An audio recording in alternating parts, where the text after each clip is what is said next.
Bapak Mama yang dikasihi oleh Tuhan, kita ada di tema tahunan kita. Tahun the best, tahun terbaik. Tahun 2019, tahun terobosan. Kemudian tahun 2020 tahun terobosan, kemudian 2021 tahun hebat, dan 2022 tahun terbaik. Bapak Mama bisa melihat 3 tema yang berturut-turut dalam 3 tahun ini. Semua punya hubungan. Karena itu kalau kita melewati satu saja, kita akan kehilangan arah, kita akan kehilangan makna apa yang sebenarnya Tuhan sedang taruh bagi jemaat kita. Ya. Saya ambil bagian yang pertama tentang pemuridan. Saya memilih tema kecilnya, manusia terbaik, manusia yang mau dimuridkan.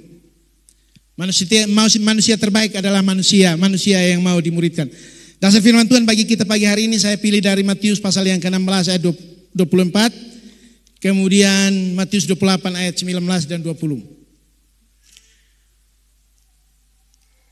Saya akan bacakan firman Tuhan bagi kita, Bapak Mama bisa menyimak. Matius 16 ayat yang ke-24, demikian firman Tuhan. Lalu Yesus berkata kepada murid-muridnya, setiap orang yang mau mengikut aku, ia harus menyangkal dirinya, memikul salibnya, dan mengikut aku.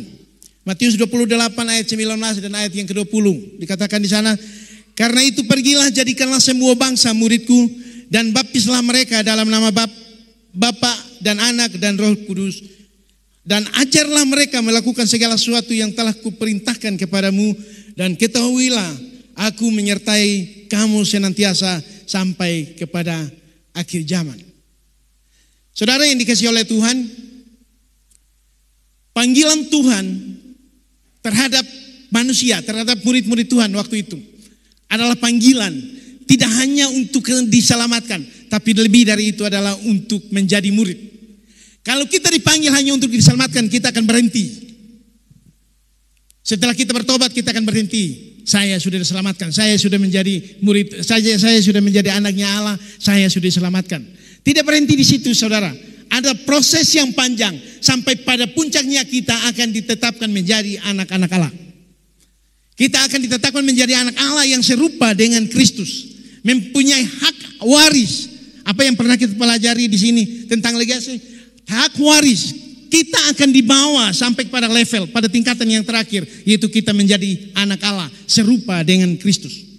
Saudara yang dikasihi oleh Tuhan, saya ingin menyampaikan kepada kita, berangkat dari kata murid. Ya, di sekolah-sekolah kita bisa tahu apa artinya murid. Murid adalah orang yang sedang berguru atau belajar atau bersekolah. Itu di sekolah, di lembaga pendidikan. Kata ini kemudian dipakai oleh Yesus untuk membentuk pengikut-pengikutnya.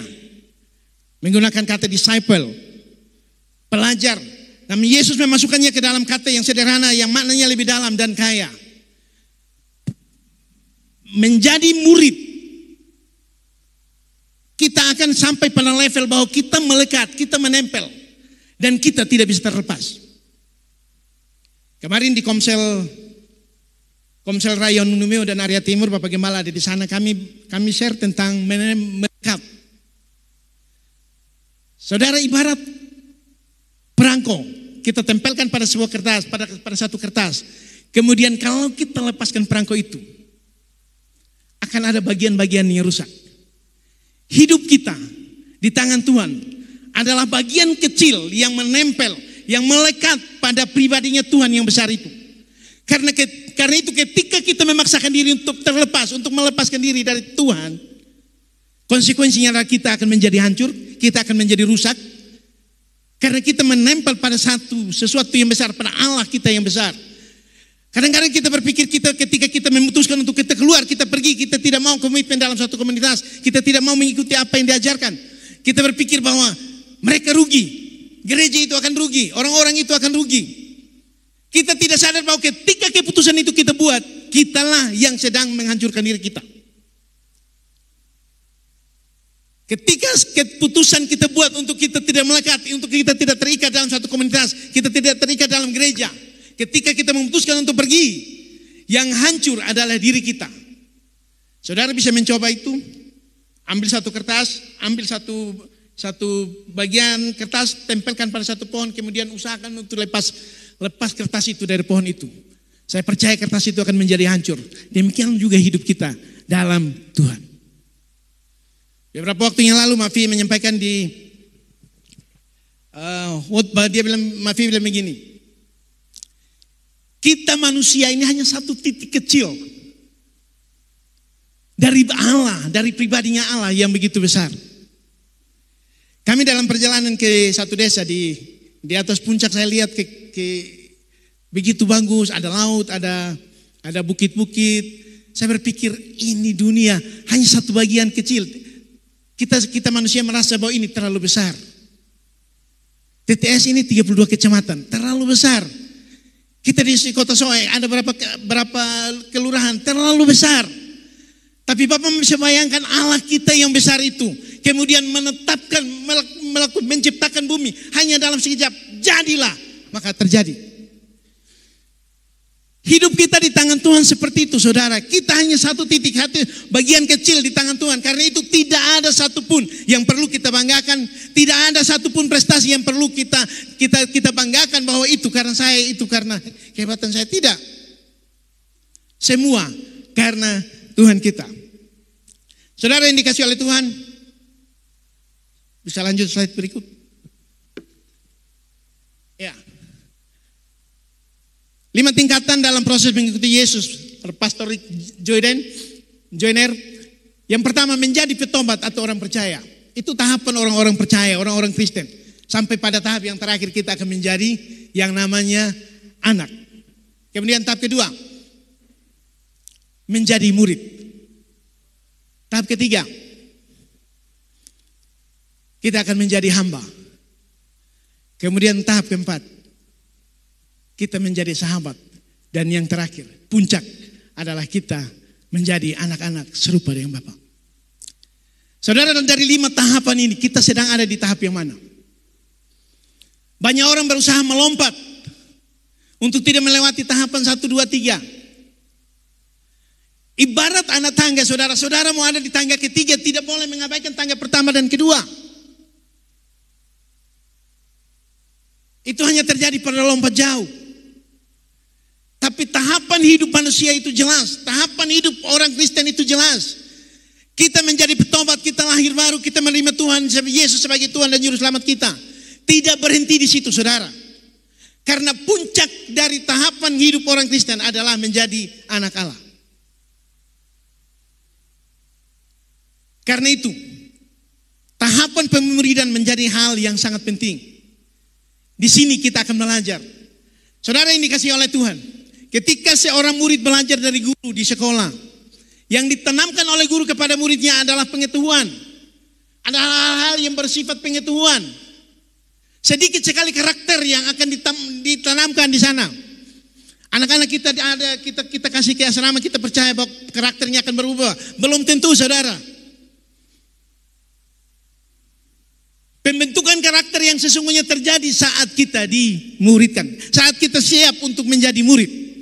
Karena itu setiap orang percaya mengawali jalan tingkatan imannya, tingkatan kepercayaannya kepada Tuhan, harusnya tidak boleh melewati tahapannya ini, harus bersedia dimuridkan. Ini proses, saudara. Dan di tahap inilah banyak orang tidak tahan dan pergi. Ini tahap yang berat. Karena di sini tidak hanya mentransfer pengetahuan, tidak hanya mentransfer rema dan logos, tidak. Lebih dari itu, mentransfer, membentuk karakter, membentuk jiwa kita, dan mentransfer sesuatu yang berhubungan dengan roh. Ini berat, dan banyak orang percaya tidak bertahan di titik yang kedua ini, menjadi murid. Saudara yang dikasihi oleh Tuhan, saya ingin membawa kita untuk mengerti respon murid-murid Tuhan Yesus ketika Yesus memanggil mereka. Saya membaca semalaman dia berdoa untuk mencari orang yang akan menjadi murid-muridnya. Semalaman dia berdoa untuk memilih murid-murid. Yesus berdoa, saudara. Ini teladan yang baik. Seharusnya bahwa setiap orang-orang percaya, setiap pemimpin-pemimpin gereja, proses ini harus berjalan dengan baik. Tahapan ini harus dikerjakan dengan baik. Kalau untuk melihat gerejanya bertumbuh berkembang, di tahap inilah harus menjadi fokus. Kadang-kadang kita mengabaikan ini, kita berpikir tidak penting. Yang penting dia datang gereja kasih persembahan. Kita juga begitu, jemaat Tuhan tidak pergi gereja tidak apa-apa, titip persembahan saja, titip perpuluhan. Kita pikir Tuhan butuh perpuluhan kita. Kita pikir Tuhan butuh uang kita. Tuhan butuh itu, tapi Tuhan lebih butuh hidup kita. Tuhan lebih butuh hati kita, saudara. Saya pernah membawa persembahan persepuluhan dari seseorang, titip, karena tidak bisa datang. Tidak apa-apa kalau memang dalam keadaan sakit. Saya tidak tahu motivasi kita memberi itu apa, saudara. Tapi satu hal, bahwa kita tidak sanggup menyogok Tuhan untuk mengikuti apa yang menjadi keinginan kita. Kita tidak sanggup mempengaruhi konsepnya Tuhan atas hidup kita. Tuhan hanya butuh hati kita, butuh kemauan kita, butuh kerelaan kita untuk dibentuk, untuk diproses dalam tahapan-tahapan yang pada akhirnya kita akan ditetapkan menjadi anak Allah. Kita lihat respon murid-murid Tuhan Yesus ketika Yesus memanggil mereka. Yesus memilih mereka bukan dari orang-orang yang hebat, saudara. Mereka bukan dari kalangan-kalangan yang hebat yang ada di istana, tidak. Mereka nelayan-nelayan. Orang-orang yang hari-hari hidupnya ada di laut. Saya merenungkan ini, saudara. Kenapa Tuhan pilih pelaut? Lebih banyak pilih nelayan. Kenapa kebanyakan murid Tuhan itu adalah nelayan? Satu yang saya dapatkan seperti ini, saudara. Mereka tiap hari berhadapan dengan namanya badai, yang namanya angin taufan. Mereka berhadapan dengan itu. Dan artinya ketika ada masalah-masalah yang lebih besar dari itu, masalah-masalah yang mereka hadapi dalam pelayanan, dalam mengikuti Yesus nantinya, itu menjadi hal yang sangat ringan. Kadang-kadang ketika kita ada dalam masalah, kita diizinkan Tuhan untuk mengalami yang namanya masalah, kita gelisah, kita kacau, kita kecewa, seolah-olah Tuhan telah jauh dari kita. Tapi dengar baik-baik, Tuhan suka orang-orang yang menang terhadap masalah. Tuhan suka orang-orang yang hidup dalam masalah kemudian keluar dari masalah sebagai pemenang. Tuhan memilih murid-muridnya dari kaum nelayan. Mereka adalah orang-orang yang pagi siang malam punya kerelaan untuk berkorban. Pergi malam pulang pagi. Kadang-kadang tidak bawa apa-apa karena berhadapan dengan badai yang besar dan tidak ada ikan. Mereka lakukan itu hari demi hari, terus menerus, tidak pernah berhenti, saudara. Saya berpikir kalau saya nelayan satu kali saya pancing tidak dapat, saya akan pindah. Saya tidak pancing lagi. Saya tidak akan melaut lagi. Tapi karena kerelaan mereka ingin dibentuk dalam badai hidup, kemudian mereka rela untuk pergi malam pulang pagi. Kadang-kadang dapat, kadang-kadang tidak dapat. Mereka lakukan itu terus. Pilihan Tuhan jatuh pada kehidupan mereka. Tuhan tidak lihat kehebatan kita, Tuhan tidak melihat apa yang melekat pada kita, kapasitas kita. Tidak lihat itu, Tuhan lihat hati kita. Punya kerelaan tidak? Rela tidak dibentuk, rela tidak dipakai. Kadang-kadang banyak orang hebat yang tidak dipakai. Kadang-kadang banyak orang hebat yang tidak mau dipakai. Karena itu Tuhan mencari orang-orang yang biasa, tapi untuk melakukan hal-hal yang luar biasa. Karena Tuhan melihat hati dan kerelaan kita. Saudara yang dikasihi oleh Tuhan, Yesus memanggil mereka dan mereka segera meninggalkan perahu serta ayahnya lalu mengikut dia. Matius 4 ayat 22. Itulah gambaran murid yang dijelaskan dalam Injil untuk merespon panggilan Tuhan. Tidak ada alasan. Mereka tidak berpikir panjang, tidak berpikir banyak. Ketika berjumpa dengan Yesus, Yesus memanggil mereka, ikutlah aku. Tidak banyak pertanyaan. Mau kemana kita? Mau buat apa? Nanti saya dapat apa? Tidak ada pertanyaan itu, saudara. Yang adalah mereka merespon panggilan Tuhan. Mereka meninggalkan segala sesuatu perahu mereka, bahkan keluarga mereka, orang tua mereka. Dan mereka mengikut Tuhan. Terlalu banyak alasan untuk kita memilih mengikuti panggilan Tuhan. Dan kadang-kadang membuat kita mati dalam alasan-alasan itu. Sampai pada suatu saat kita dipanggil kembali ke rumah Bapa, kita belum melakukannya karena kita masih konsen dengan alasan-alasan gitu buat.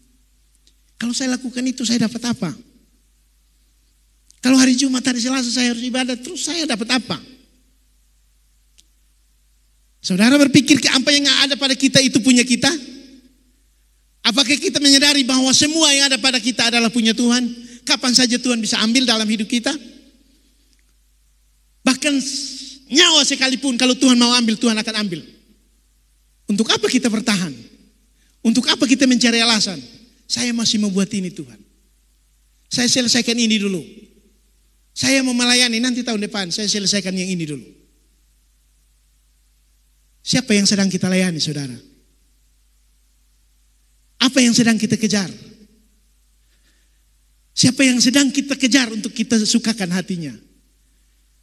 Kalau Yesus menjadi fokus kita ketika dia memanggil, ketika dia mengizinkan kita melakukan pekerjaannya, tidak boleh, sebenarnya tidak ada alasan untuk kita menolak atau mengabaikan panggilannya. Seperti murid-murid Yesus merespon dengan cepat, meninggalkan perahu mereka, pergi mengikuti dia. Hari ini, panggilan yang sama datang kepada setiap orang percaya. Tuhan mau memuridkan kita, membentuk kita. Tuhan ingin membawa kita pada tingkatan-tingkatan yang lebih tinggi lagi. Sampai pada puncaknya, kita dijadikan anak Allah.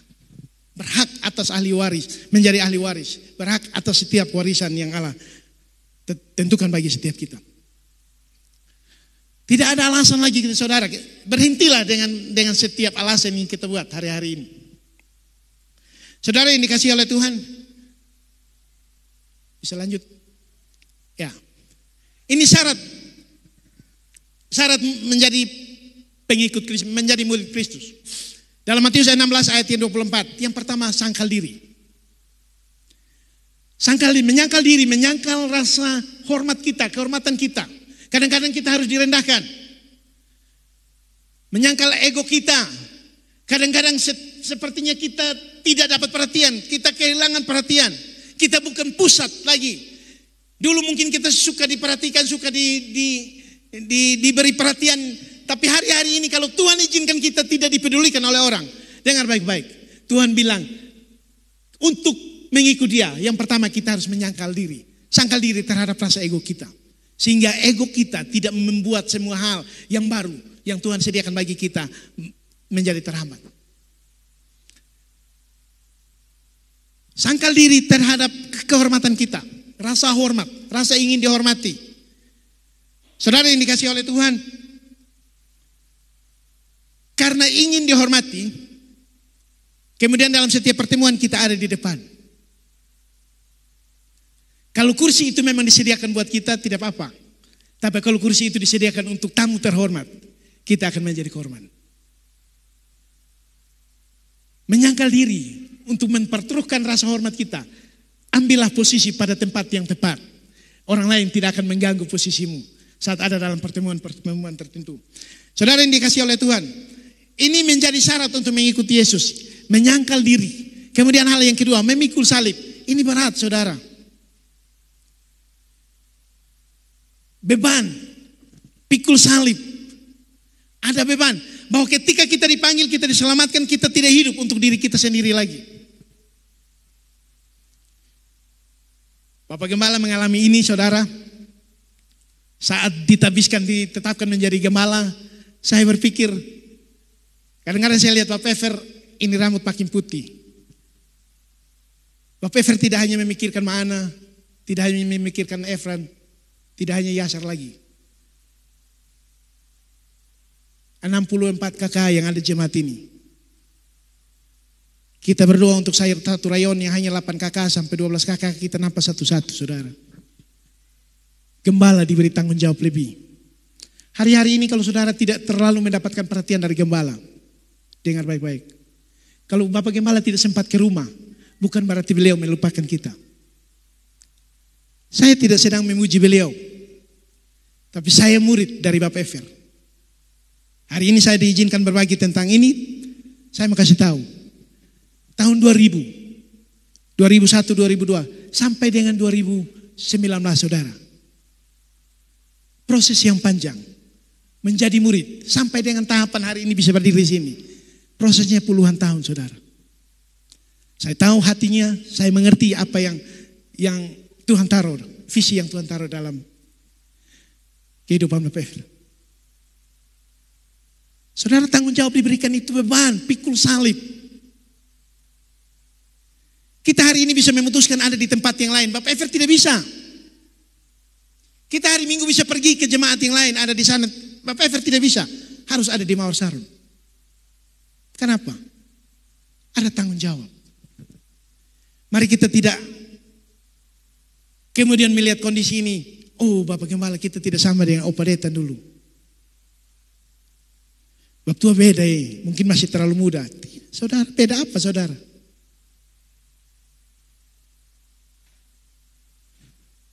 Berapa banyak yang percaya bahwa Bapak Gembala mendoakan kita? Untuk bisa melihat jemaat datang beribadah, ada doa yang dinaikkan saudara. Saudara kalau mau melihat itu, mari hari Sabtu gabung dengan kami. Jam 3 sampai jam 5, tidak terlalu lama. Makan kue lagi. Itu proses pemuridan saudara. Sudah dikasih yang enak, tidak mau datang juga. Memikul salib. Tanggung jawab yang besar. Dan sebenarnya tanggung jawab ini menjadi tanggung jawab kita semua. Tidak satu orang. Tanggung jawab gereja ini adalah tanggung jawab kita semua. Tidak hanya Bapak Gembala, Mama Gembala, tidak. Tanggung jawab kita semua. Karena itu seharusnya Tuhan mau setiap kali, setiap kita mengambil bagian dalam tanggung jawab ini. Tidak membiarkan beliau berjalan sendiri, tidak membiarkan pemimpin-pemimpin kita berjalan sendiri. Mari kita bergandeng tangan, mengambil tanggung jawab ini. Dan Tuhan suka dengan tanggung jawab itu. Tuhan suka dengan orang-orang yang bergandeng tangan, mengambil tanggung jawab dan melakukan apa yang menjadi kehendaknya Tuhan. Hal yang ketiga, mengikuti Yesus. Saya mencatat satu kata Yunani dalam kata yang digunakan adalah akoluteto. Kalau salah maafi nanti tolong perbaiki. Akoluteto, mengikat, memiliki makna yang menempel, erat dan melekat. Tadi saya sudah singgung di awal. Mengikuti Yesus. Saudara kalau menjadi pengikut, saudara kalau kita mengikut, kita tidak berjalan di depan. Dengar baik-baik. Pengikut itu tidak berjalan di depan. Kalau saudara mengikuti seseorang, saudara berada di posisi belakangnya orang itu. Saudara mengikuti dia. Jangan berusaha untuk balik saudara. Kita pengikut Yesus tapi kita ada di depan. Bos iko beta. Bos sesuaikan dengan beta. Orang-orang percaya hari-hari ini begitu, berubah saudara. Mengaku pengikut Yesus, murid Yesus, pengikut Yesus, tapi berjalan di depan dan membiarkan Yesus menyesuaikan dengan langkah mereka. Dalam kata Yunani yang dipakai adalah menempel, melekat erat, menempel di bagian belakang, menempel, melekat di bagian belakang, mengikuti segala apa yang menjadi teladannya. Yesus mengajarkan ini kepada orang-orang percaya, saudara. Karena itu dalam setiap aspek hidup kita, Dia Tuhan harus menjadi prioritas, harus menjadi yang terutama, harus menjadi fokus. Jangan coba-coba menggeser posisi Tuhan, kemudian membiarkan diri kita menjadi fokus. Seolah-olah semua yang dilakukan harus untuk kita. Jangan. Kita pengikut Yesus, kita mengikuti Yesus. Kita ada di belakangnya Yesus. Kita melakukan apa yang Yesus lakukan. Kita meneladani apa yang Yesus berikan, teladan yang Yesus berikan pada kita. Dan kita mau terus mengikuti langkahnya. Jangan berjalan lebih cepat. Jangan berjalan mendahului Yesus. Terus melatih diri untuk mengikuti Dia. Karena kita adalah murid, kita adalah pengikutnya. Lanjut. 3 murid yang dikasihi, 3 murid yang dikasihi dan dekat dengan Yesus. Mama bisa melihat kisahnya dalam 12 murid, ada 12 murid, tapi 3 yang selalu bersama-sama dengan Yesus. Mengikuti Yesus, bersama-sama dengan Yesus, melihat, merasakan, mengalami apa yang Yesus rasakan. Ada Petrus, ada Yakobus, ada Yohanes. Petrus ini diberi predikat gegabah. Yesus tanya satu kali, dia jawab satu paragraf. Apakah kamu mengasihi aku? Ya Tuhan, saya mengasihi Tuhan. Ulang-ulang pertanyaan yang sama. Petrus cepat respon. Ini yang disukai oleh Yesus. Walaupun saudara, pada akhirnya dia menyangkal. Walaupun pada akhirnya dia menyangkal Yesus. Tapi dengar baik-baik saudara. Setelah kebangkitan Yesus dari kematian, salah satu murid yang ditemui secara sendiri adalah Petrus. Artinya apa saudara? Tuhan Yesus mau. Tuhan mau dan dekat. Tuhan mau dan suka dengan orang-orang yang mau dekat dengan Dia.